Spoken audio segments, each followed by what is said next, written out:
Get ready to hear the truth about America on a show that's not immune to the facts with your host, Dan Bongino.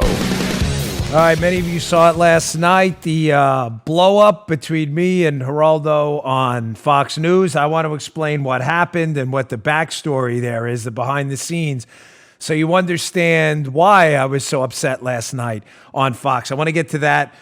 Joe Biden totally ripping off the Trump response plan. I mean, blatantly ripping it off. Got that.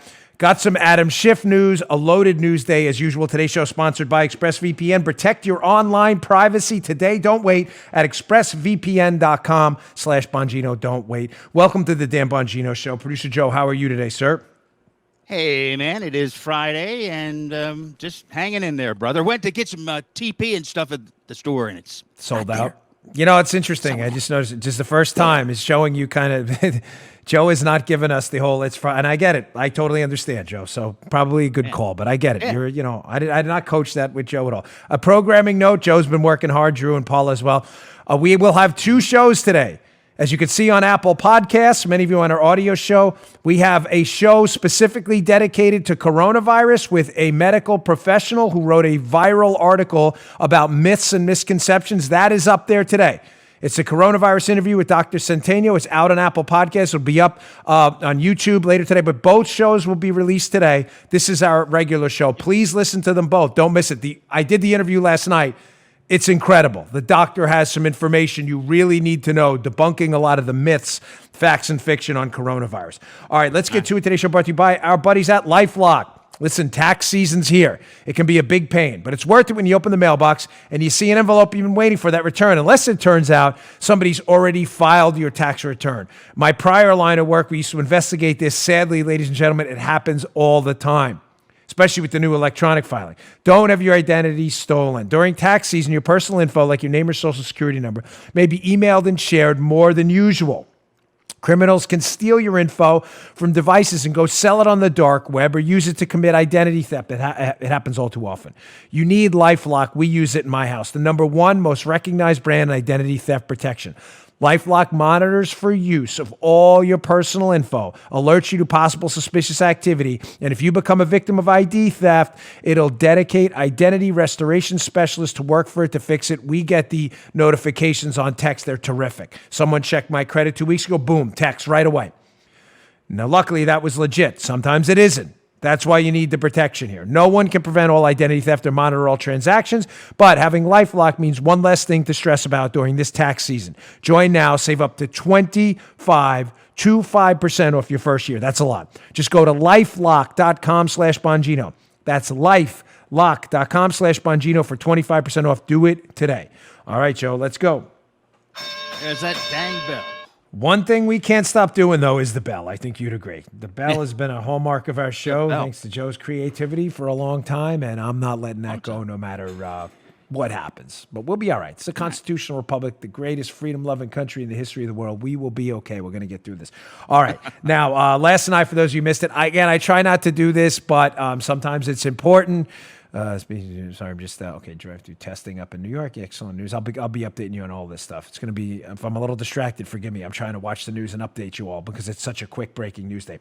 I was on last night with Geraldo on the Hannity Show for my regular Tuesday, Thursday appearances, and it got heated. I don't like playing my own segments, but it matters here, and I want to tell you why I got into this blow-up with him and why I was so upset with Geraldo last night. And, Geraldo, I go on his show and his radio show, too. I'm happy to talk to him. It's not a personal thing, but I was upset about something.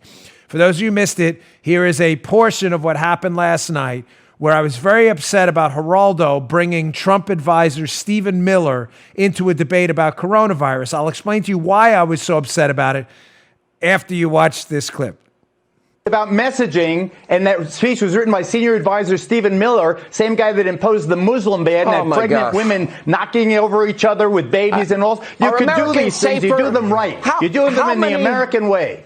Oh, Dan, bail me out.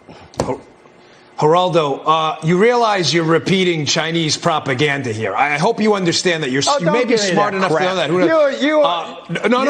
Geraldo, you are repeating Chinese propaganda on this network. You're suggesting. Hold on. Talk to the facts. Talk to the facts. You're a bullshit artist, propaganda. okay? You know, What you're you just not in front of me, said is Chinese propaganda. Really? I strongly suggest you rethink that approach. I don't know why Geraldo wanted to call me out into a physical altercation. I'm not a particularly violent man. I hold no, personal grudge towards Geraldo. But kind of confused about that one. If you're lucky, I'm not in front of you. You are, but for not the reasons you thought. I'm not like that at all, though. Don't let the square jaw fool you. I'm a peaceful guy. Anybody who knows me knows that. I can be a hothead at times, but I'm not a violent guy at all. No way, shape, or form. Anyone who knows me can attest to that.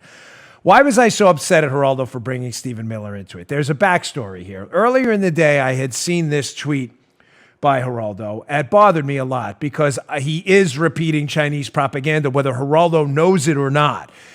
He says in his tweet, and this was earlier in the day, the European travel ban might slow the spread of corona short term, but smacks of senior presidential aide Stephen Miller, this creepy xenophobe who's the architect of our regressive immigration policies.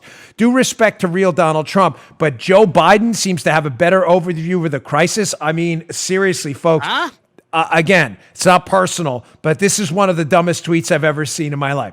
He does two things here, and this speaks to the larger argument. That's why it's not just personal. I'm playing my appearance not because it was about me, but because it's about a larger argument here about people doing two things. Number one, making political arguments that make no sense. And I'll get to that in a second. That Joe Biden has a better overview. He literally, not figuratively, I hate the word literally. It's the most overused word in the English language. Literally ripped off Donald Trump's plan yesterday, and Geraldo missed it. Biden has a better overview. Biden's plan is Trump's plan. I'll prove it to you in a second. But secondly, making the coronavirus about immigration is exactly what China wants right now. This is full-blown 100% Chinese propaganda. Whether Geraldo knows it or not, he has become, I don't want to say this term, I know it sounds bad, but what the old Marxists used to call a useful idiot. Yeah. This has nothing to do with immigration policy or anti-Muslim policy or anti-China policy or anti-anything. Trump's travel restrictions are now affecting Europe. Is that anti-Muslim and anti-China too? I mean, it reeks of just ignorance. I'm sorry.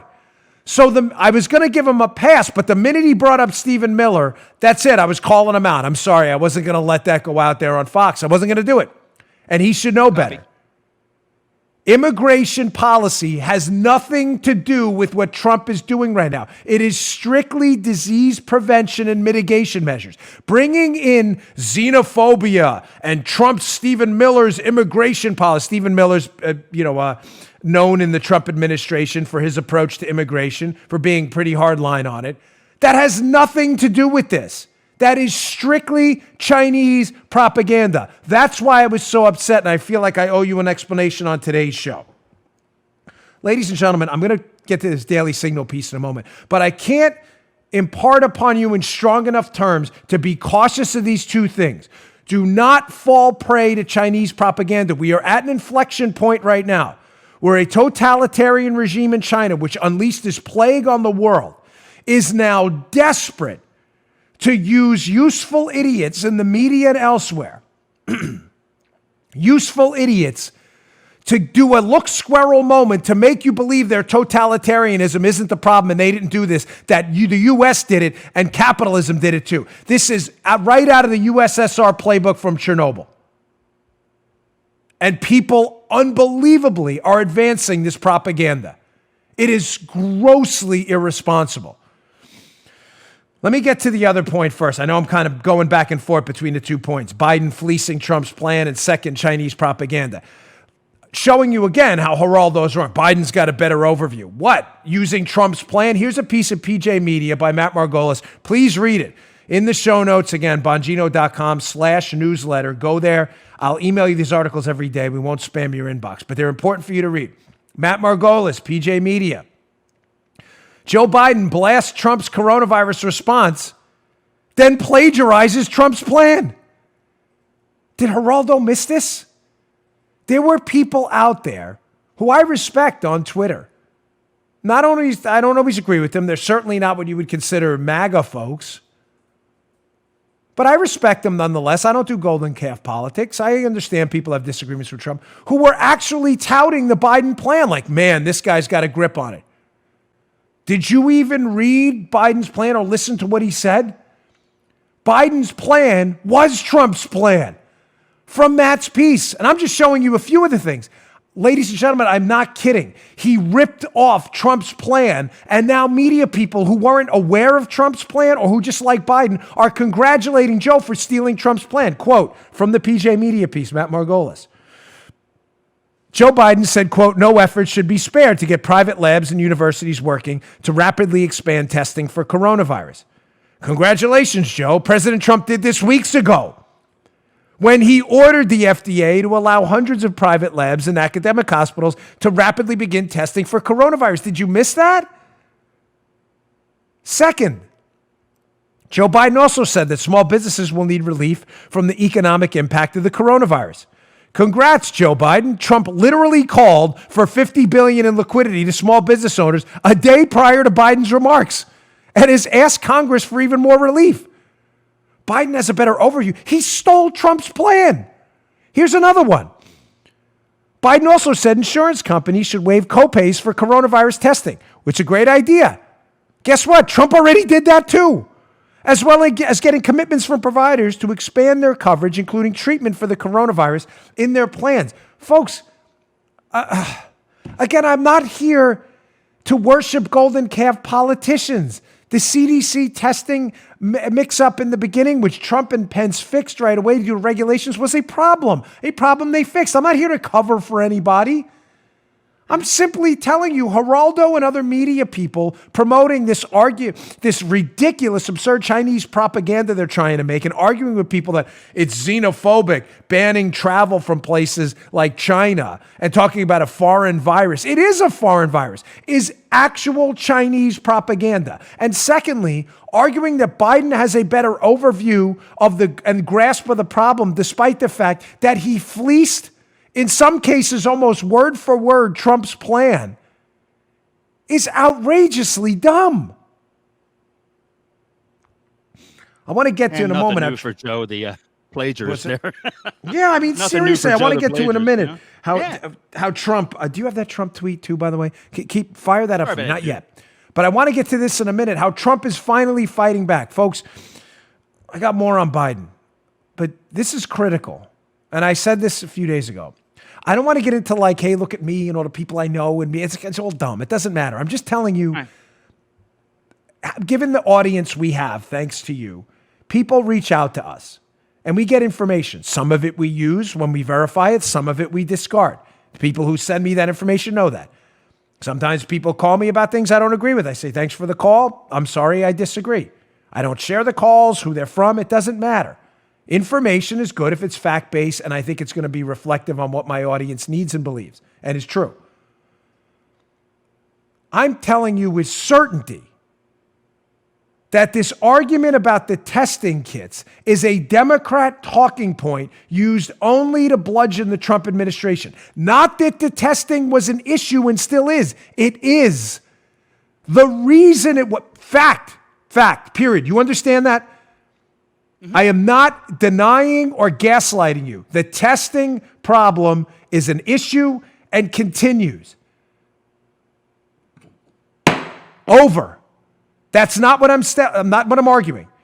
I'm suggesting to you that there was a reason there was a testing problem, and the reason matters. I have been bypassing the politics of this, but I'm done doing that now because the Democrats are politicizing everything in this national crisis. And honestly, at this point, ladies and gentlemen, new rules are now in effect. I'm done taking it on the chin. And the Trump administration is done too.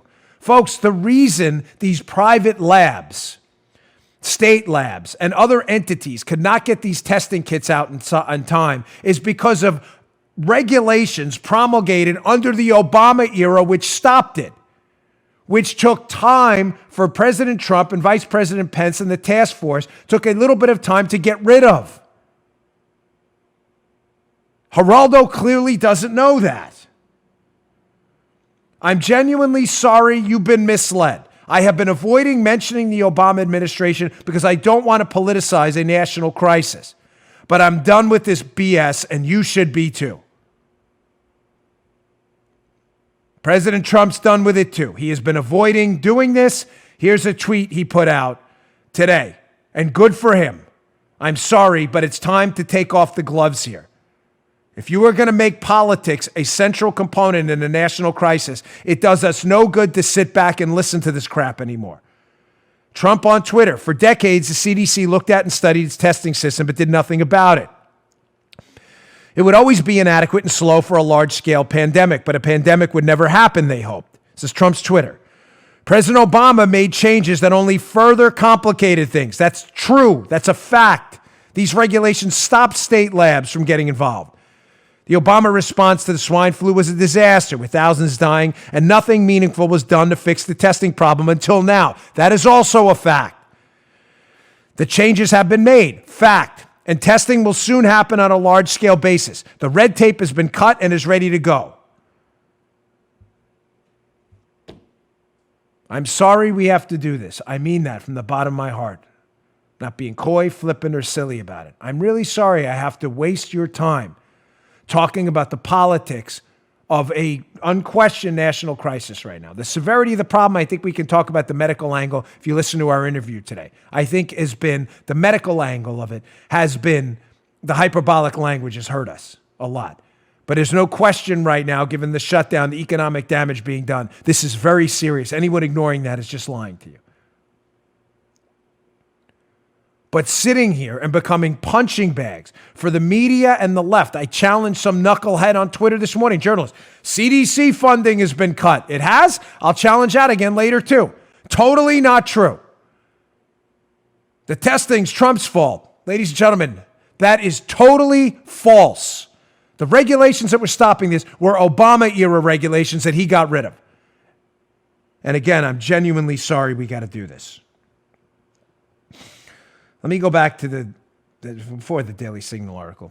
Let me show you Biden again yesterday. Who again, the media angle now, and why I was so mad at Geraldo. Biden has a better overview. He fleeced, plagiarized Trump's plan, 100%. But here's Biden again, showing you how these things, remember the 2 points I'm trying to get out. Don't fall for the Chinese propaganda, calling it Wuhan is xenophobia, the Wuhan virus. It is the Wuhan virus. Second, Biden's got his hands on this. He does? Here's Biden yesterday, during his speech about this, which Geraldo and others seem to love, repeating the Chinese propaganda that calling the Wuhan virus from Wuhan the Wuhan virus from Wuhan, the Wuhan virus, calling the Wuhan virus what it is xenophobia. Calling it a foreign virus is really bad too. It is a virus from a foreign country. Listen to this knucklehead and tell me again how this is the guy you want in charge in this crisis. Check this out. Being overly dismissive or spreading misinformation is only going to hurt us and further advantage the spread of the disease. But neither should we panic or fall back on xenophobia. Labeling COVID-19 a foreign virus does not displace accountability for the misjudgments that have been taken thus far by the Trump administration. You think this guy's helping? No. There is your presumptive, at this point, possible Democrat nominee for president in front of a national audience. Again, literally, and I hate that word, repeating Chinese propaganda. The Chinese unleashed this plague, and they are desperate now to cover their tracks. And you have U.S. politicians in a major public policy role. This guy could be the president of the United States, actively repeating Chinese propaganda. The best piece I've seen on this, Daily Signal, be in my show notes today. Please read this article. Please. Again, bongino.com/newsletter. I'll email it to you. By Representative Jim Banks, Daily Signal. With coronavirus, the Chinese repeat the Soviets' Chernobyl failure. Ladies and gentlemen, what happened in Wuhan with the Wuhan virus is a complete, total indictment of the information blockade that flows out of every totalitarian, socialist, communist system. The Chinese, who've been trying to tell the world that totalitarianism and socialism is the wave of the future, need to do what the Soviets did in Chernobyl when they tried to pull the wool over our eyes too, and tried to hide the inherent weaknesses of totalitarianism and the lack of personal and press freedom. And the press here, ironically, is supporting this effort. From the Daily Signal piece, this is well done. Read this piece. Show you just how bad what the Chinese did on this. The first cases were recorded in Wuhan early December. By the end of the month, authorities understood there was an outbreak in an unknown virus in December. An accurate picture of what happened next is impossible. Why? Because Chinese authorities seem to have muzzled scientific reporting. Because case numbers were stagnant and contained to Wuhan province, even though patients were testing positive in Thailand, Singapore, and Japan. During the next month or so, Chinese authorities not only failed to act or treat the virus seriously, they actively censored anyone discussing it. 8 doctors discussed the virus on social media and a private chat group nonetheless, but the Chinese government detained them. For liberals, that means put them in a prison and shut down their discussion. Authorities also lied, insisting the coronavirus could not spread human to human, even though they knew it could. Ladies and gentlemen, in a free country, even when a press is abysmal as ours, you would never be able to hide that. You can't even hide the fact that there have been shortcomings in testing here, even though the Trump administration is trying to fix it. Mm-hmm. Totalitarianism is death. It's destruction. It's the destruction of liberty, of the free flow of information. And the Chinese are desperately covering this up, that this virus originated in Wuhan, because they don't want you to believe totalitarianism is the cancer it's always been. They are repeating the exact same mistakes of the Soviet Union during Chernobyl. And sadly, U.S. media representatives, the bad ones, not the good ones, and some people in the media, the talking head, are repeating this nonsense. Showing you how bad Biden's been in the past, by the way, in case you think Biden is the Messiah here and is your answer. Here is a video of Obama White House press secretary from years ago during the Obama-Biden administration, or as Biden calls it, the O'Biden administration. His words, not mine. Here is Robert Gibbs trying to clean up the response of Joe Biden when Joe Biden was the actual vice president during the swine flu outbreak. This is not a joke. Hat tip the Trump team for finding this one. Check this out. My other question has to do with remarks that Vice President Biden made this morning on television.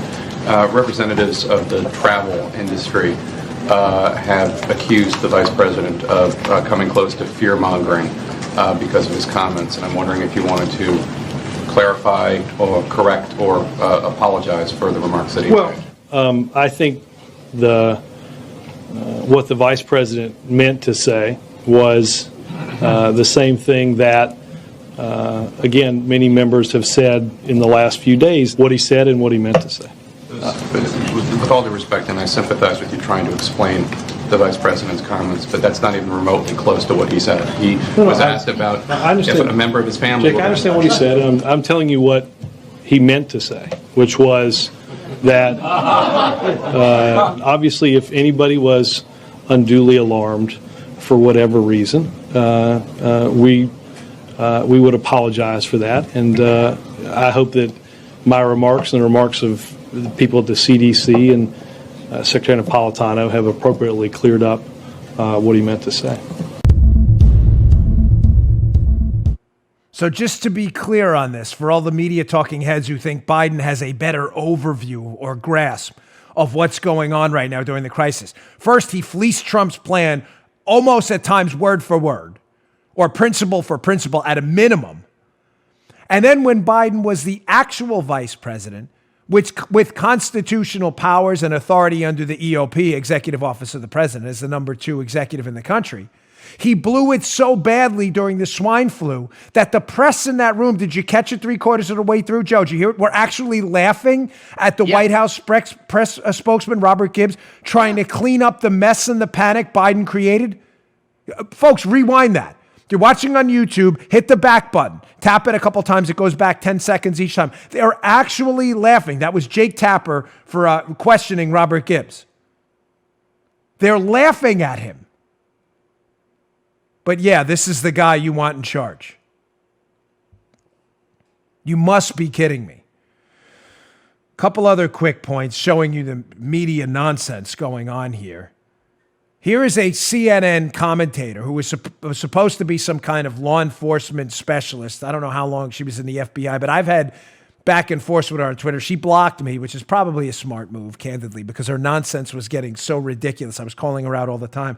But this is a tweet, again, by CNN. You want to talk about, again, dopey, stupid information out there just meant to confuse you in a time of crisis. Here is Asha Rangappa. Forgive me if you're saying your name right. It's not intentional. But at Asha Rangappa, who says, Biden is not reading from a teleprompter. His voice modulates, and he's not a sedated zombie taking a shot at Trump, by the way. He understands the problem. He actually cares. Hat tip Ryan Savidra at the Daily Wire. If you're watching on YouTube, you get the joke right now. If you're listening at home, you don't need to get the joke because there's a photo included at the bottom of this tweet where there are actual teleprompters in the photo that Ryan Savidra had to circle for Asha, who tweeted out, quote, Biden is not reading from a teleprompter with a photo of actual teleprompters in the photo. I am not kidding. Again, this is our media right now. When they're not advocating and advancing how powerful Biden is, although he fleeced totally Trump's plan, they're actively propagating Chinese propaganda and otherwise. Totally, completely unhelpful in a time of the crisis. Some good news, God bless Tom Hanks and everyone who's fallen victim to the coronavirus, not just the celebrities. We're not elitists here, but Tom Hanks is a child of God like all of us are, and so is his wife, Rita Wilson. I told you yesterday, Tom Hanks could be doing us an enormous public service here. If he recovers from this and puts out the information and shows us this is not a death sentence, it's a serious threat, but it's not a serious threat serious enough to tank our entire economy and put the world into a global recession, that will be a serious threat. My wife picked this out, hat tip Paula. Thank you, Tom Hanks. I mean it, for putting out this picture. He doesn't look great. Looks like he's a little ill, but he doesn't look bad either. He's there with his wife, Rita Wilson. They both have hats on, basically putting out that, hey, we're doing all right. We've been taken good care of. Ladies and gentlemen, remember, I used to say when I ran for office, the problem the Republicans have when they're talking about policy is they don't make things bleed. And what I meant by that is they don't make things personal.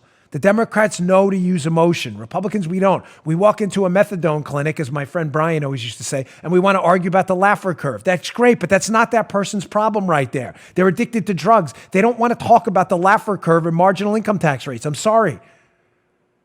We have been entirely ineffective, pre-Donald Trump, who relishes in using emotion, in tying emotion to our arguments. I'm not saying we shouldn't use facts. I'm saying sometimes to get through to people, emotion should be the tip of the spear. Things are more emotional when you know the people involved. Always, by default, this is common sense. God forbid someone in your family gets ill with this, it'll be more personal to you. If they recover, the severity of the disease will be more personal too. It was bad, but we got through it.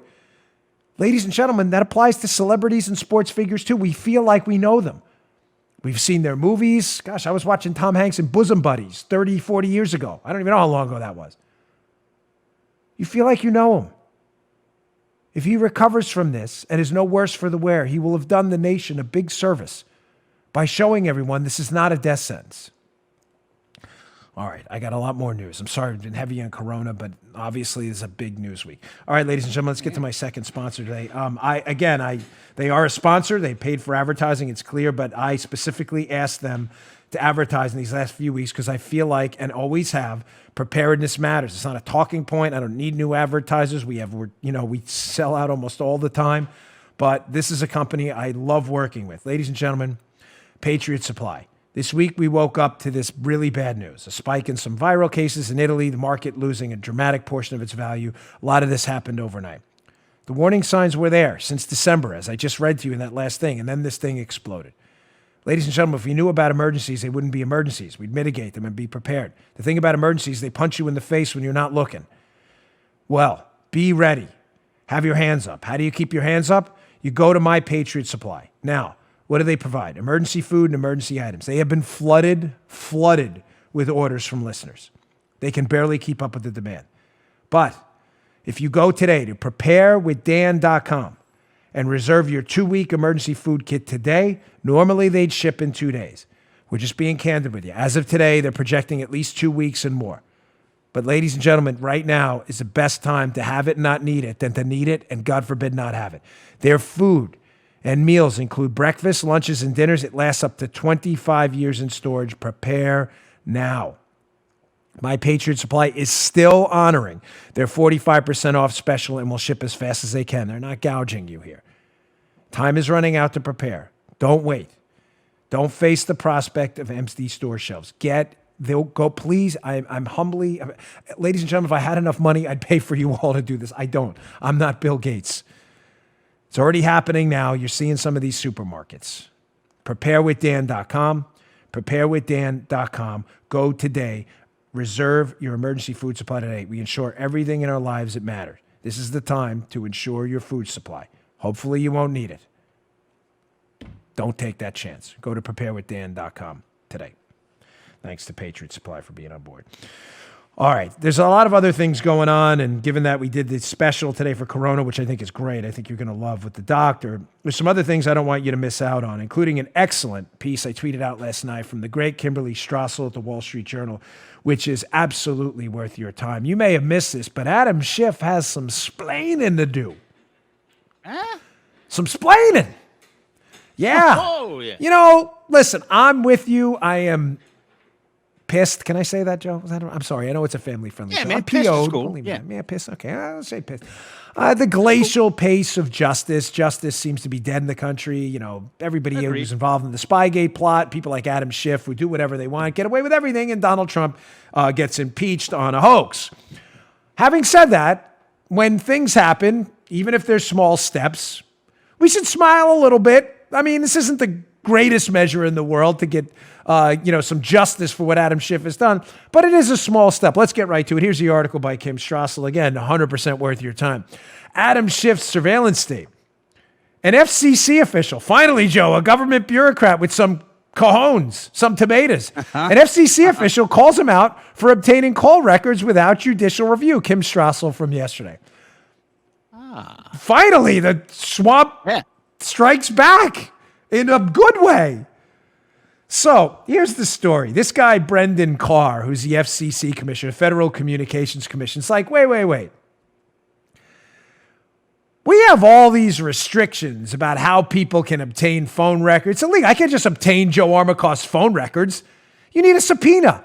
And Joe has the right to fight it legally. We have an adversarial judicial system where if I'm an investigator and I say, I want Joe's phone records in some civil suit, Joe has the right to say, I'm going to challenge that. I may win, I may not, but Joe has the right in a constitutional republic to fight these subpoenas. The Trump administration's done it often. But that's not what happened in this case. Adam Schiff, sleazeball, slimeball Schiff, decided it would be a good idea to go grab phone records for Rudy Giuliani, Congressman Devin Nunes, and others, and did it behind closed doors so they didn't even have the right to fight back. And now the FCC, the Federal Communication Commission, which regulates this, Brendan Carr's like, no. You're not exempt because you're a sleazeball congressman from California, Adam Schiff. Let's go to the screenshot from the piece.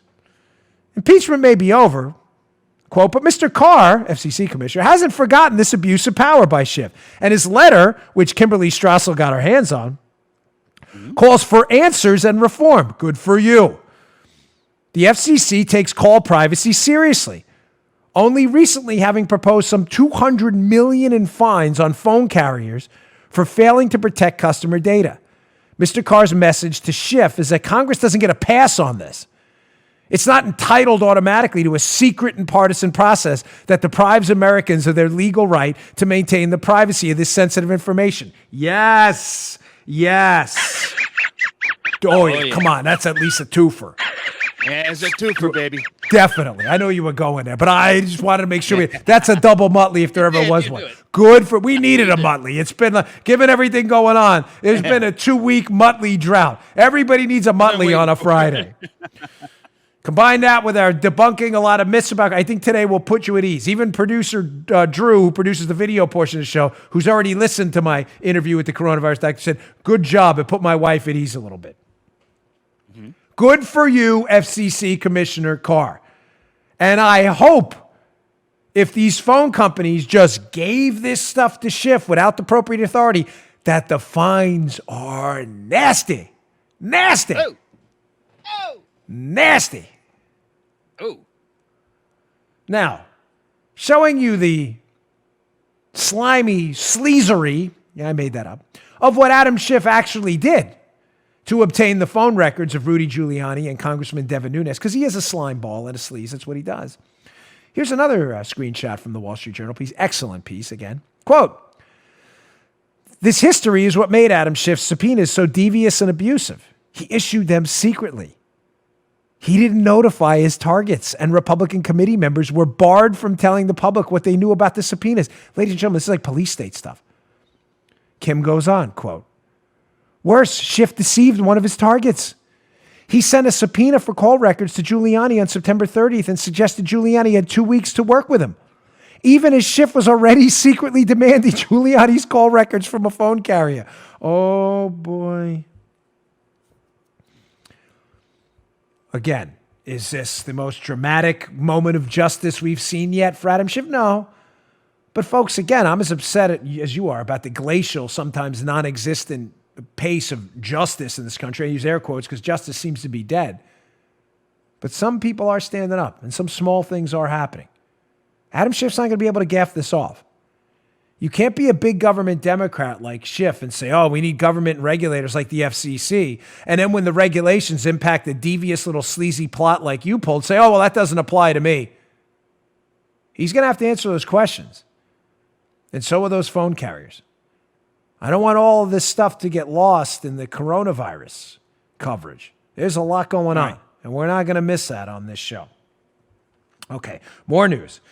So I was stunned by this, I have to tell you. I did not know AOC was going to be on Fox last night. I mean, not that Fox reports to me their guest line. I mean, I work there, but they're under no obligation to, hey, Dan, here's our guest lineup for today. I didn't know it. I had no idea. AOC appeared on Brett Baer's show, which I really enjoy. It's 6 p.m. Eastern on Fox. Brett's a good guy. And Brett's a news guy. I'm an opinion guy. We're on different sides of the fence at Fox. That's okay. But Brett Baer had AOC on, and AOC gave an answer to one of Brett's questions. Brett's a nice guy. I'm not so much most of the time. I'm trying to be kind here, but AOC gave an answer to one of Brett's questions that was so stupid. I tweeted out immediately. If you look at the timeline, my Twitter feed yesterday corresponds to right after AOC said this. I tweeted out, I'm stunned that AOC is the intellectual tip of the spear on the left now. Almost nothing this woman says of substance has any veracity or truth to it at all. I honestly don't know if she makes it up or if someone tells her to lie and says, like, don't worry, the media won't fact check you. I'm dead serious. I don't know. Is she making it up because she just doesn't know anything? Let me get to it. Here's a clip. Brett asked her a great question. He says, listen, Congresswoman, you keep talking about this like revolution in the Democrat Party, but you keep losing like everywhere. All your revolutionaries. Again, I'll take one plumber for 1,000 revolutionaries, to quote that movie 7 Days in Entebbe. All your revolutionaries, they're so revolutionary, Joe, they don't even want to vote. And she gives a ridiculous answer about, well, they had to wait in line. Some revolutionaries, Joe, they don't even want to wait in line. Listen to this absurdity, and I'll debunk this stupid talking point immediately when we're done. Check this out. You did a campaign event at the University of Michigan. It had 10,000 people. It was like a rock star status. But those kids did not show up, at least if you look at the numbers. I mean, just overall, this race. So how can you say the progressive position is still prevailing nationwide when Joe Biden is winning so much? Well, I think one thing that isn't being talked about is the rampant voter suppression in this country. Right there in Ann Arbor, where we had that rally, those kids were waiting 3 hours in line to vote in Michigan. And so when we talk about who's turning out and who's not turning out, we absolutely... So just to be clear, you're saying that you think voters didn't get to vote that wanted to vote in Michigan? Absolutely. I love Brett. Brett is the nicest guy. Brett, Bill Hemmer, again, they're on the news side. I'm on the opinion. I'm not sharing any, behind the scenes dirty lurks. There's no dirty lurks you share. Are genuinely nice guys. I'm not BSing you. I'm not putting lipstick on something like, hey, he works there. Of course he's. I'm telling you a fact. They are super nice guys. Even Brett is like incredulous over this comment. He's like, wait. Oh. He's like, so you're suggesting that the vote was somehow suppressed in Michigan, that voters were prevented from voting? Now, let me just get to that point, but before I get to the part 1, sub A, subsection 2 of AOC's stupidity in that comment. So, Joe, you would think if AOC, who claims to be this intellectual scion on the left and who knows nothing she says of substance is ever accurate, right, that if there was a voter suppression effort going on in Michigan that now has a Democrat governor, wouldn't we blame the Democrats? I'm just asking. But if that was happening in a state led by a Democrat, there would be evidence that votes were actually suppressed. I know I'm going through this slowly. Forgive me for the conservatives and libertarians in the audience who are like, why is he talking so slow? Because liberals are listening, and facts and data mean nothing. They hear something from AOC, and it's automatically perceived as being true, despite the fact that it's always horse manure. Common sense. AOC, voters were suppressed in Michigan. Okay. Is there actual evidence of suppression? In other words, votes didn't turn out? Or isn't the Democrat in charge in Michigan right now? Let's go to this piece in the New York Post by John Podhoretz, who hates my guts, but nonetheless, there's a good data point here. New York Post piece about actual voter turnout in Michigan. I mean, facts should matter, right? Podhoretz's piece, he doesn't like Trump, by the way. He says these Democratic primary numbers should have Trump extremely worried. But if you go down in the piece, about 3/4 of the way down, you'll see this little nugget in there. Clearly about massive voter suppression in Michigan, right, Joe? Because AOC's always right.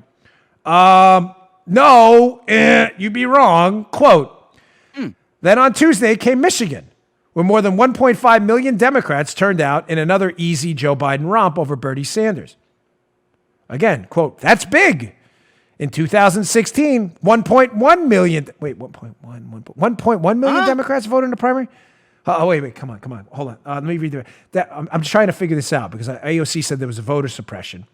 That was about 50% of the Democrat turnout in Michigan in November of 2016 of 2.2 million. Okay, so I'm scratching my head here. So the 2016 Democrat primary, 1.1 million Democrats show up. Podhoretz is writing an article saying, hey, Democrat primary turnout is off the charts. Trump should be worried. We know 1.5 million showed up now. 400,000 more. I'm confused. AOC told us there was voter suppression. Now, just to be clear, if votes were being suppressed in Michigan by the Democrat governor of Michigan, and 400,000 more people showed up than showed up in 2016, the Republicans better get on that voters because it clearly leads to some heavy-duty turnout. Whatever voter suppression the Democrat governor was engaged in, Republican governors should do everywhere because the turnout was off. You'd have Republican turnout everywhere. Again, I'm just asking you, do facts matter anymore, or are you listening to this numbskull on Fox? That's data point number one, debunking the pure fact, non-fact-based stupidity of her supposed facts, which she always just makes up. But second, again, the hilarity of this, which I kind of touched on before. This is your revolutionary? What, younger voters in Michigan? I'm not knocking younger voters, please. But your revolutionaries, this younger generation. AOC's like, don't cry for me, Argentina. She's the new Evita Peron. She's leading this socialist movement everywhere. And her clarion call is, we want change so bad that we don't even want to sit in lines to vote. Ooh. This is again why I cannot say to you enough. Drew sent me a funny clip, the video produced by from Braveheart. Wait! Do not flee! Please! When the Scots flee the battle. These leftist revolutionaries you're looking at are total chumps. They don't even want to wait online to vote. And this is going to be the hostile takeover of the United States? Ladies and gentlemen, when you're staring them down on the electoral battlefield, do not flee. Please. They don't even want to wait online to vote. Joe, one more. They apparently can't figure out how to do vote by mail or absentee either, which in Florida takes 2 seconds. I live in Martin County. You go to the Martin County election website. It says vote by mail. There's a big button. Here, it's like this big. Vote by mail. Click button. Please include address. Address. What's my address? Go to your mailbox and figure it out. Address. Send me ballot. The complications, Joe, the directions, too, are really hard when you get it. Of course, I'm being facetious here and silly. You get it, it says, please check box. Liberals. Check. Is that a check or an X? There's nothing in there. I can't. And then it says, Joe, the instructions are, this is the revolutionaries. You can't figure this out. Then it says, at least in Florida, in bold letters, you must sign this for your vote to be counted. And it has a box, Joe, that says you'll never believe what the box says. And Joe. Now, come on. No, get ready. Stop. It has an X next to it, too. I'm going to write this out. It says, this. You can say, it says signature with an X. Come on now. I know that's a lot for you revolutionaries out there. But you have to know 2 things. You have to know how to sign your name, and you have to know your address. And you could have actually voted by mail or absentee. But again, viva la revolution. Napoleon Bonaparte, they are not. Remember, do not flee, please. These are the biggest chumps ever. Oh my gosh, I'm crying here. Sorry if you saw my belly button there. I can't take it. These are the people we're terrified of. Oh my God, I shouldn't be touching my face, but I'm literally crying here. I can't get over how we are so terrified of these people. You know who those revolutionaries are waiting online? They're waiting online behind Trump supporters that went out to vote in Michigan, despite the fact they didn't even have to in many cases, at least if they were there to support Trump because he's the presumptive nominee. You waited online. Signature, X. I can't figure it out. They can't figure. I'm telling you, please watch that movie, 7 Days in Entebbe, just for that one line. Give me 1,000 revolutionaries for one plumber. I'm not kidding. I tweeted that out about electricians this morning. Some guy thought it was an insult to electricians. An insult? It's a compliment. I'm not kidding. What would the world do without electricians? We'd have no lights. What would the world do without revolutionaries? They'd all figure out how to vote by mail, except the revolutionaries. No revolution. What?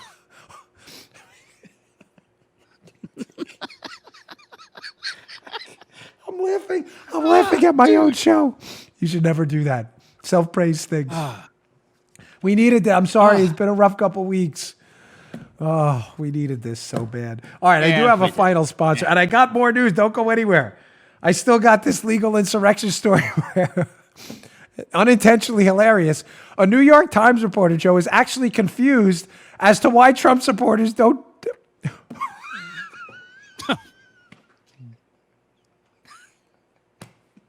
I can't do this show tonight. Confused as to why Trump supporters don't trust the media. This is real. Oh, God. I know, I'm sorry. I'm backing away from the mic.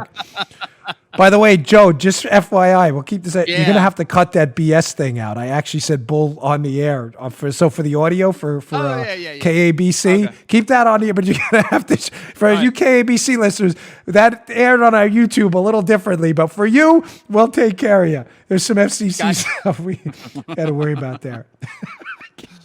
New York Times, they can't figure out why Trump supporters don't trust the media. These are your revolutionaries. Oh my gosh. Oh, I got a landscaper outside now. I'm not kidding. Give me one landscaper for 10 million revolutionaries. 10 million revolutionaries aren't worth one good landscape. They're not. These people are hilarious. They can't figure out how to sign a ballot, how to vote, and they can't figure out why we may be a little upset at the media. Oh my gosh. Okay, getting back to the show. I got to get some, I'm sorry, folks. I just really needed some comic relief. Hey, don't you wish you were at the post office right now? Heck no. Me neither. We hate it at Bongino Inc. We can't stand going to the post office. Long lines for parking, long lines inside. Listen, running a business like we do here, keeping up with your schedule takes a lot. There aren't enough hours in the day. Well, save time, save money right now with Stamps.com. Now's the time to do it. Businesses are going to get leaner over the next few months. Stop giving your competitors a competitive advantage. They're using Stamps.com to save money and time, both of significant value to you, especially now. Anything you can do at the post office, you can do at Stamps.com. Their on-demand postage means you can skip those trips to the post office. You can save money with discounts you can't even get at the post office. Folks, we'd be lost without this. I don't have the time or the money to be wasting going to the post office. I need the deals and I need to save time. Stamps.com has answered all our problems here where we're running a business. We have Bongino Report, Bongino.com, the website, the YouTube channel, our deals with Fox and otherwise. We're running a business. Stamps.com has been the answer for us. You can print out official U.S. postage 24/7 for any letter, any package, any class of mail, anywhere you want to send it. That's right. When your mail's ready, hand it to your mail carrier, drop it in the mailbox. That's what I do. Walk down the driveway, put the flag up, we're good. Time isn't the only thing you'll be saving. With Stamps.com, you get 5 cents off every first-class stamp and up to 40% off shipping rates. That's right. Not to mention, it's a fraction of the cost of those expensive postage meters, and there's no equipment to lease and no long-term commitments. Stamps.com is the biggest no-brainer in business right now. It'll save you time and money, and it's no wonder over 700,000 small businesses already use Stamps.com. Right now, my listeners get a special offer that includes a 4-week trial plus free postage and the digital scale without any long-term commitments. Just go to Stamps.com, click on that microphone at the top of the homepage. We appreciate that. And type in Dan, D-A-N. Stamps.com, click on the microphone at the top of the homepage, enter Dan, D-A-N. We really appreciate it. Thanks, Stamps.com. Okay. So I teed this thing up, obviously laughing a little bit, but the great blog or website, I should say, Legal Insurrection, he has a blog on there. Legal Insurrection is just terrific. I've been going there for years. William Jacobson runs it. They had this article up. I saw this tweet yesterday. I had a laugh. This New York Times reporter put out this tweet, and she was genuinely perplexed as to why Trump supporters think that the media is not to be trusted. Headline, William Jacobson, Legal Insurrection. New York Times reporter, quote, disdain for and distrust of the media right now is worse than I've seen at any point throughout this presidency. This tweet was, I'm not piling on the Times reporter because she got, I think, ratioed into the phantom zone with this on Twitter. But really, why are you confused about this? I just took a short list because I have other stories I want to get to here, but the collusion hoax you promoted, New York Times, the Ukraine hoax, the impeachment hoax, the Biden didn't do anything wrong hoax, the Flynn is guilty hoax, the Deutsche Bank hoax, the Don Jr. hoax, the Scaramucci hoax. I mean, this is just a short list. I could go on for days. And you're wondering why we don't trust you. Now, of course, we have your outrageous, ridiculous coverage of the coronavirus where you're just absolutely committed to lying to people all the time. Not specifically the woman who wrote that tweet. I don't follow her, so I don't know what she wrote. I don't want to do what they do to us. Maybe she is confused. Why she is perplexing to me. But folks, again, this morning, I saw a mainstream media reporter tweet out, you want to know why we don't trust you? A piece of easily debunked false information that any knucklehead with an iPhone or access to the internet at the library could figure out in under 10 seconds. Less. Here's an article by the Mises.org, a great blog, good website, about CDC funding. I saw a reporter, you look at my Twitter feed, you see where I challenge him, who tweeted out again that the Trump administration has cut the CDC budget. Mises Institute by Ryan McMacken. The CDC's budget is larger now than under Obama. Folks, these are supposed reporters and journalists. You can't look this up. For those of you liberals who have a tough time with this stuff and reporters, I mean, seriously, don't ever call me a reporter. I will block you on Twitter immediately. Don't humiliate me like that. You wonder why we don't believe you? Here's a simple chart from the Mises.org piece. It's in the show notes today. Bongino.com/newsletter. Look at it yourself. Quote, here's the reality. The CDC's budget is now more than 7% larger than it was under President Obama's last two budgets. That is, the actual enacted program budgets for the CDC in 2016 and 2017 were both under $7.2 billion. But for 2020, the budget Congress adopted for the CDC is $7.7 billion. That can't be. How is that? They have an actual chart for liberals who need visual learning, like color by numbers and kids' books with pictures, to show you how dumb you are for propagating a talking point that is patently false. Can you not do research? The enacted budget for the CDC under Trump, $7.7 billion.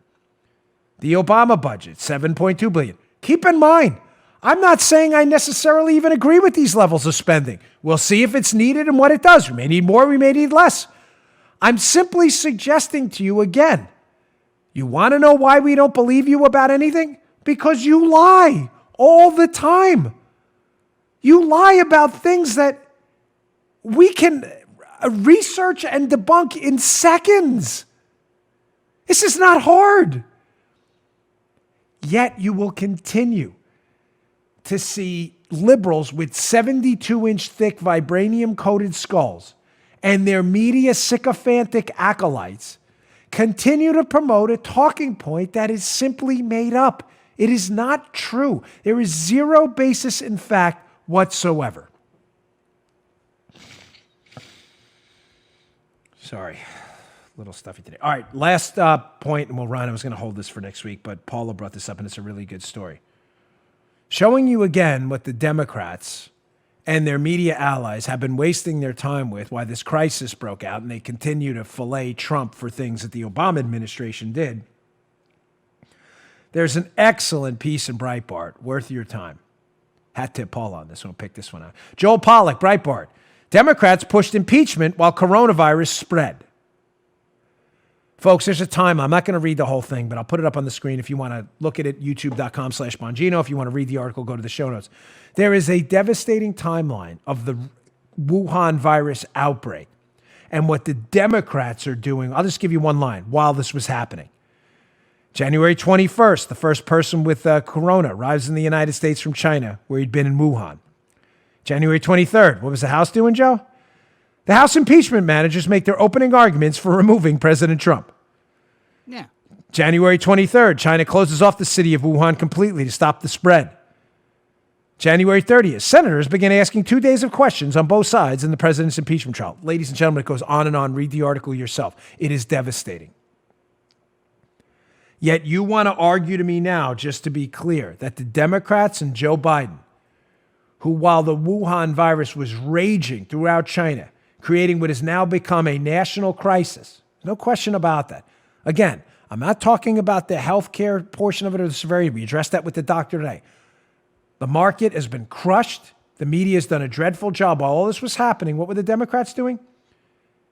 Impeaching President Trump and holding a trial on a hoax. These are the knuckleheads you want in charge?